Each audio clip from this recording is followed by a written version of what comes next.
Minhas queridas irmãs e irmãos em Cristo, boa noite.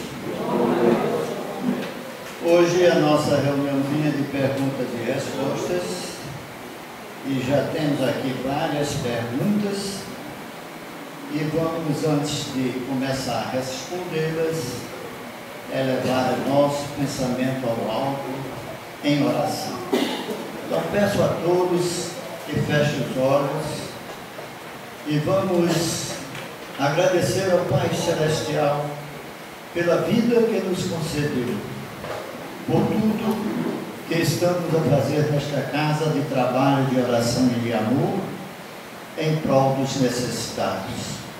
A espiritualidade amiga que nos auxilia para que nos ajude a ajudar aqueles que aqui já se encontram, encarnados e desencarnados.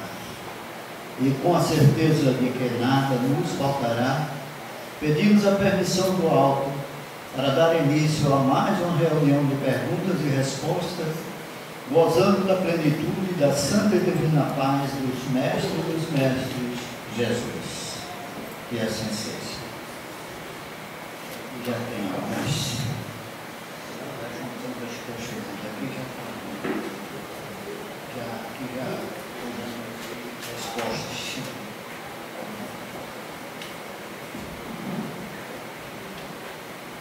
Quais os tipos de serviço voluntário existentes no Grupo Espírita Manuel Quintão? Quem pode participar? Todo aquele que tenha boa vontade, carinho com crianças, com idosos, todo mundo. Então não tem nenhuma coisa que impeça você fazer o bem, você dar amor a essas crianças que estão por aí, muitas abandonadas. Então, nada que a gente diga assim, eu não posso fazer isso, eu não posso, não. Qualquer a mínima coisa, por exemplo, tinha uma pessoa lá no Ceará de Deus, muito humilde, ela fazia, sabe o quê? Ela varria o centro.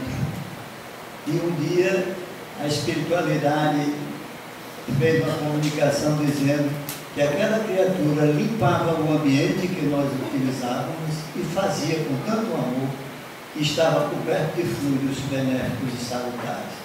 Então, tudo que você faz com coração, com amor, com humildade, é bem-vindo. O que preciso para ser um bom espírita? Eu aprendi, e todos nós que adentramos na casa espírita, aprendemos o seguinte: conhece-se o verdadeiro espírita pelo esforço que ele faz hoje para ser melhor do que ontem e amanhã melhor do que hoje. Então, isso é uma constante, ninguém é perfeito, ninguém é anjo. Então, a gente sabe que nós temos imperfeições e vícios. Quem não os tem?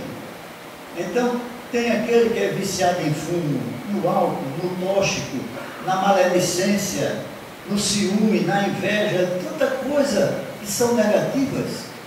E cabe a cada um de nós consertar isso, nos esforçar. Tem pessoas invejosas que não podem ver o outro ter uma coisa que já começa a maledicência. Fulano está roubando, porque eu trabalho não consigo comprar um carro, ele compra 2, 3. Não, gente. Ser espírita não é ser anjo, é ter coragem de se olhar, dizer, eu tenho tais imperfeições e eu é quem vou lutar para não tê-las. Casa espírita não vai tirar nenhuma imperfeição se aquele que a carrega não faz a sua parte. Eu costumo falar isso e nunca vou deixar de repetir. Não adianta você trazer a ficha de um adulto, de uma pessoa da sua família, para fazer por ele tratamento de desobsessão que ele não quer nem saber. Então você está tomando remédio por ele vai ficar bom? Não vai. Então a gente tem que se conscientizar que Espiritismo é uma doutrina, pela lógica, pela razão, pelo raciocínio, que nos ensina coisas maravilhosas, tais como perdoar não 7 vezes, mas 70 vezes 7 vezes, como Cristo ensinou. Ser caridoso, ser humilde, É aquilo que eu sempre falo, minha religião se baseia nas bem-aventuranças do Cristo. A pobreza de espírito, humildade, não pedir e não fazer nada ao nosso semelhante, sem perguntar antes, eu gostaria que o que eu vou fazer com fulano, com fulana, ela fizesse comigo? Não faças aos outros que não queres que te faça. Então são coisas, o espírita tem que se basear nesse caminho, não há outro. Anjo nós não somos, mas somos criaturas de Deus inteligentes, que podemos usar a nossa inteligência não para ferir, maltratar o semelhante, mas para ajudá-los a progredir. O Centro Maria de Nazaré fica em Itamaracá. A palestrante falou que já tem país, que mortos e vivos se comunicam pela internet. Eu não vou usar essa palavra mortos, desencarnados e encarnados. Nós nunca morremos, o Espírito é eterno. Pela internet, se olhando pela tela, e que em breve nós vamos conseguir isso também. Isso é possível, com certeza. Havia tempos atrás, mais de 30 anos, uma palestra que eu também assisti sobre o Espírito, os espíritos, usando o fluido universal, apareciam na tela da televisão, logo quando apareceram as primeiras televisões, e dava comunicações. Então, nós precisamos entender que tudo para nós, espíritos, é possível. O espiritismo se baseia na ciência, tanto que Kardec disse, se eu disser alguma coisa que a ciência não comprove, fique com a ciência. Tudo que ele fez, tudo que ele coordenou, tudo que a espiritualidade superior respondeu às suas perguntas, é comprovado. Quantos médiuns têm um sonho premonitório? Quantos médiuns olha, vê entidades, recebe psicografias? É comprovado isso, a ciência está comprovando diariamente. Cego é aquele que não quer enxergar. Então, tudo isso é possível, sim.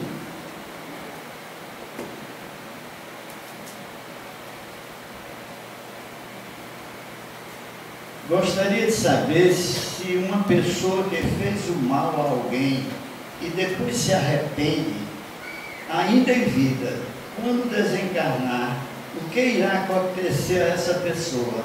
Ela terá a oportunidade de resgatar o seu débito. Eu sempre falo, hoje nós estamos resgatando algo do nosso passado, nossa vida anterior. Nada acontece por um acaso. Então você terá a oportunidade de pegar essa pessoa como um filho, como uma filha, ou como um parente, ou como um amigo, e vão se reencontrar. E você vai fazer o inverso. Já que você se arrependeu, você vai ajudá-la no que for possível. Nós temos dado por Deus sempre condições de resgatar nossos débitos. Nenhum de nós ficará fora do aprisco. Como disse o Mestre Jesus, nós estaremos sempre reencarnando. Poderemos, de acordo pelo nosso livre-arbítrio, pela nossa inteligência, estacionar, mas regredir nunca.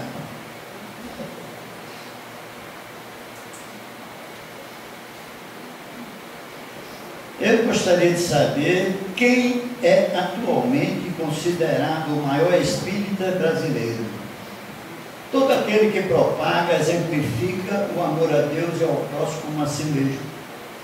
Esse é o verdadeiro exemplificador, é aquele, e nós podemos citar vários e vários, de todas as religiões, Madre Teresa de Calcutá, Chico Xavier, Irmã Dulce, Sai Baba e tantos outros aí afora, que estavam sempre dando as orientações para que todos nós possamos segui-los. Vejam que de vez em quando aparece um missionário, uma missionária, para nos dar o roteiro, porque Jesus veio dizendo, eu sou o caminho e a verdade para Deus. Ninguém vai ao Pai a não ser por mim. E tudo o que ele ensinou ainda está visivelmente dentro dos nossos pensamentos. Basta que a gente recorde, né?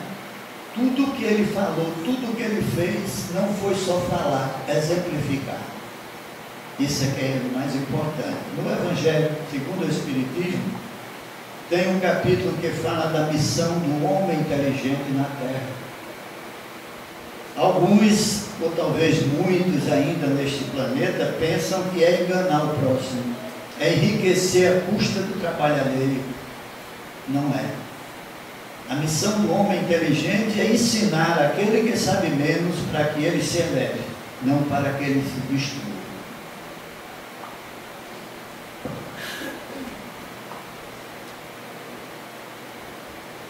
Gostaria de saber se há indício de que Chico Xavier se comunica com alguém, algum médium no Brasil. Como saberemos que não? É fraude essa comunicação. Nós conhecemos Carlos Barcelli, que é um médium que sempre trabalhou com ele, com certeza continua a receber dele, fora do corpo físico, informações muito bem detalhadas, através dos livros que ele psicografa. Os médiuns como ele não ficam fora de cena, não é recolhido, eles estarão sempre trabalhando, nos auxiliando a todos, indistintamente. Então, possamos sempre ter isso em mente. Eu, quando digo que meu guia espiritual me ajude, eu não me refiro ao sexo desse guia. Pode ser um homem ou uma mulher. Todos que nos amam continuam a nos proteger fora do corpo físico, a nos incentivar na prática do bem, a nos sugerir bons pensamentos, boas atitudes. Então, nós não temos só um, temos sim aquele que nos apadrinha, aquele que é o nosso principal orientador, mas ele não pode fazer por nós o que nos cabe fazer. Muitas perguntas às vezes me dizem assim: por que meu guia não impede que eu faça determinada coisa que vai me fazer sofrer? Que mérito teremos nós se eu quero maltratar alguém, aí ele vai e diz: não faz isso não.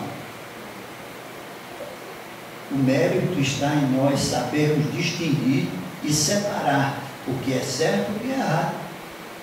Não é? Se eu quero o mal de alguém, eu não posso querer que me faça esse mal. Mas muitos de nós, pelo orgulho, pela vaidade, tira sempre do outro aquilo que lhe cabe o direito. E vai ter que resgatar isso.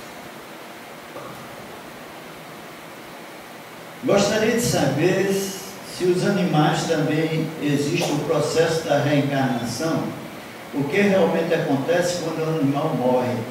Com certeza, há uma equipe de espíritos somente encarregada para recolher esses animais, quer sejam de casa, que possa cuidar dele, quer seja que vivam na rua, são atropelados, etc. Qualquer lugar onde eles estejam, dentro da mata, onde for, há uma equipe de espírito unicamente para ajudá-los e prepará-los para logo em seguida uma nova reencarnação.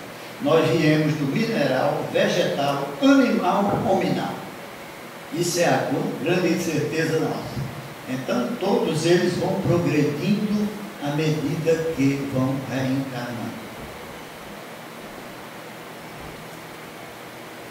Estou no segundo tratamento e continuo tendo pesadelos e vendo vultos me acompanhando. Nós aprendemos também com a doutrina que todo obsidiado é um médium, mas nem todo médium é obsidiado. O que quer dizer isso? Se eu, como médium, eu estudo, eu aprendo a dominar, porque a matéria é minha, e nenhum espírito tomará a minha matéria sem o meu consentimento. Então, você sente, por exemplo, você começa com os pensamentos que naturalmente você não tem. Você começa com palavrão que naturalmente você não chama. E você começa a fazer coisas que naturalmente você não faz. Aí está um alerta. Imediatamente vem o antídoto. Qual é o antídoto? a prece. É um antídoto. Porque um espírito, por exemplo, que desencarna através do álcool, era um alcoólatra, ele fica vagando pelo planeta Terra e vai sintonizar com quem? Com aquele encarnado que tem o mesmo vício que ele tem. Por isso que se torna tão difícil a gente se libertar de um vício. Porque encarnados que bebem através de nós, fumam, tomam tocho, fazem coisas erradas, eles sintonizam conosco. Quem já leu André Luiz, Nosso Lar? Ninguém?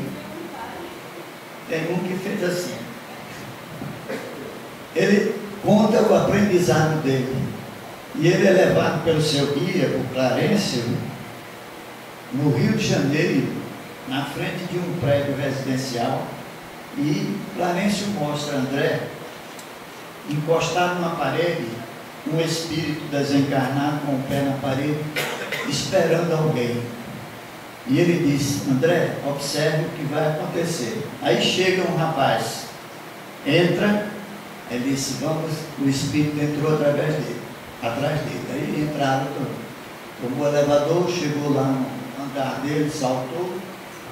O rapaz abre a porta, tira o paletó, bota na cadeira, vai no bar, tira um copo, pega o uísque, bota e toma uma lapada. O espírito com ele, fluidicamente bebendo.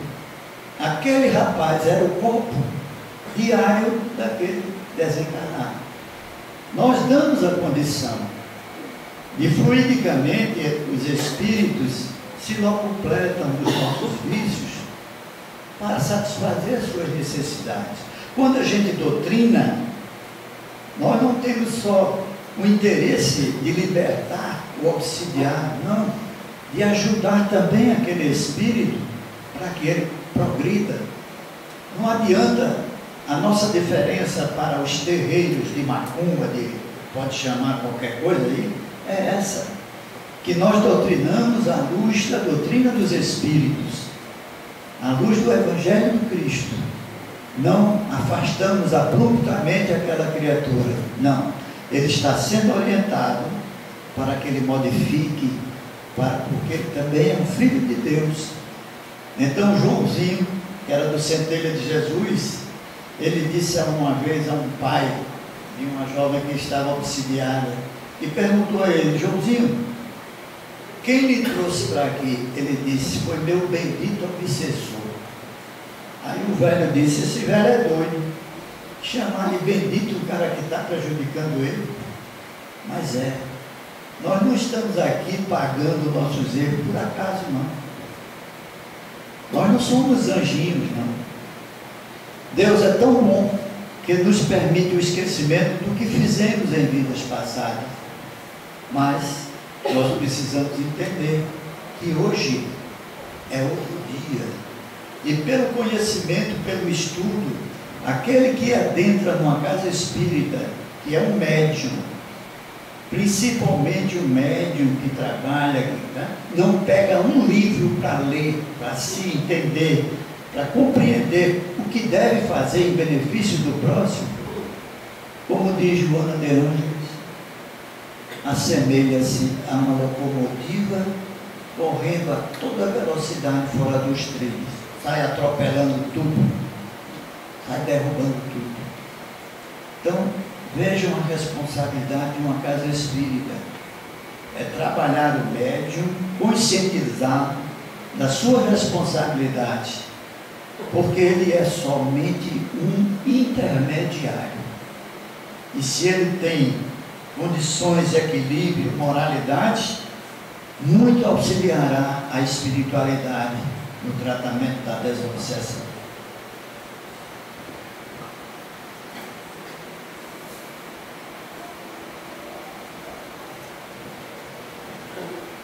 Os mundos regeneradores tiveram início em 2012, porque dizem que a Terra ainda é um mundo de expiação de provas. Porque, meu caro irmão ou cara irmã, essa transformação não acontece da noite para o dia. Tem um livro que foi escrito por Marlene Nobre e Geraldo Lemos Neto, dois repórteres que conviveram com o Chico durante a sua infância e que entrevistaram o Chico depois de 2012, que não aconteceu a previsão dos maias. Vocês lembram que o mundo acabaria em 2012? Uma coisa importante que a gente chama a atenção é que as previsões, elas não são feitas para acontecer, não. É um alerta para que nós modifiquemos, porque se não modificarmos, poderá acontecer. Quando o homem pisou a lua, os governadores dos planetas da nossa galáxia, que são muitos, procuraram Jesus, que é o nosso governador, para intervir, para que isso não se repetisse, não é? Inclusive, houve um caso no programa de... você faz um show, né? Flávio Cavalcante, o mais velho, sabe que tinha esse programa. E ele entrevista o Chico, depois que o homem pisou na lua. Não, esse pinga-fogo foi outro. Foi Flávio Cavalcante esse. Ele disse ao Chico, o homem pisou na lua e não encontrou vida. O que é que o senhor me diz? Chico, com aquela humildade dele, disse, talvez, meu filho, porque o homem lá procurou a sua imagem e semelhança, como se nós fôssemos o protótipo de todo o universo. Não somos. Então, o que é que aconteceu? Esses governadores pediram providências de Chico, através de Jesus, e ele pediu uma moratória de 50 anos, para que não ocorra uma guerra nuclear. E segundo os cálculos que o mestre fez, termina em 2019. Então, todos nós cristãos, oremos para que o ser chamado nominal não deflagre mais uma guerra nuclear, que é a destruição de quase 80% do nosso planeta. Então, eu aconselho a leitura desse livro, não será em 2012, e deve ter aqui, não sei, na livraria, né? Que é muito interessante, para que a gente, cada um faça a sua parte.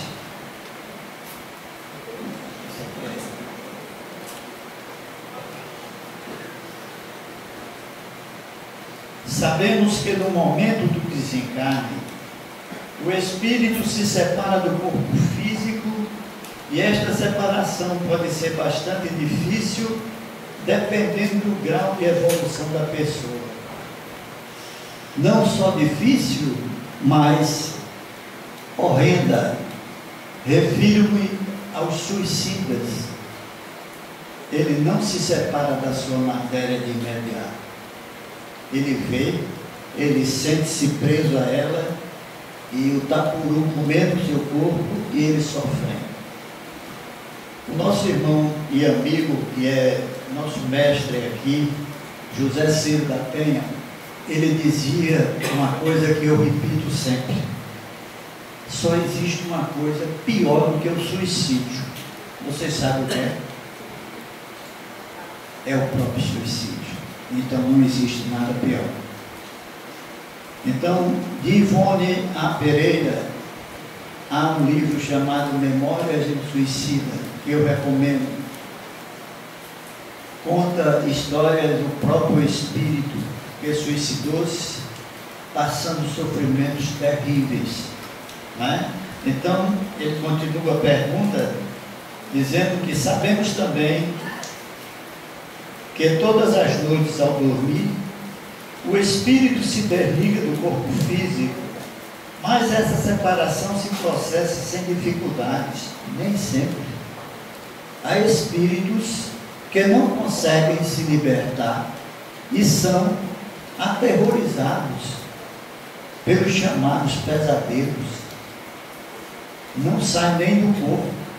Essa ligação não é desfeita, porque ele já se apresenta em forma de animais, em forma de coisas horrendas.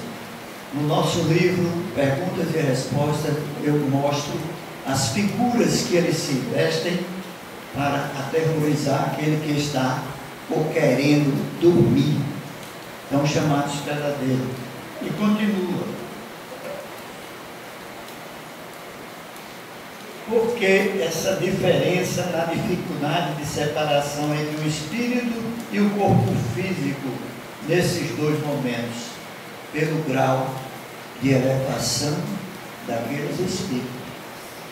Lógico, o espírito que é de natureza elevada, ele sempre tem auxílio.